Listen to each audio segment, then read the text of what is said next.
دنیا کی زندگی کی مثال یہ ہے کہ ایک آدمی نے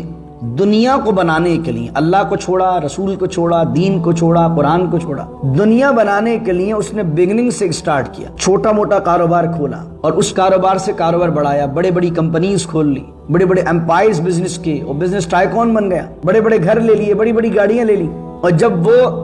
اپنی عروج کے پیک پر آ گیا، سکسیس کے پیک پر آ گیا اور کہنے لگا کہ دیکھو اب تو میرا معاملہ کمال ہو گیا، اب تو میں نے جو اتنی محنت کی 20 25 30 40 سال لگائے زندگی کے اپنے بزنس کو دیے، اور اس وقت میرا بزنس اس لیول پر آ گیا کہ میرے بچوں کو اور مجھے کام کرنے کی حاجت نہیں ہے، اور ایسے لمحے کے اندر اللہ عذاب بھیج دے اور سارا بزنس اس کا لاس میں چلا جائے، تو وہ کہاں کھڑا ہے؟ اگر اللہ کا امر آ جائے تو لیلن او نہارن، اللہ نے یہاں یہ بیان کر دیا کہ جو تو نے سالوں لگائے نا بنانے کے لیے، اس کو بگاڑنے کے لیے اللہ کا ایک حکم کافی ہے، کسی بھی رات میں کسی بھی دن میں۔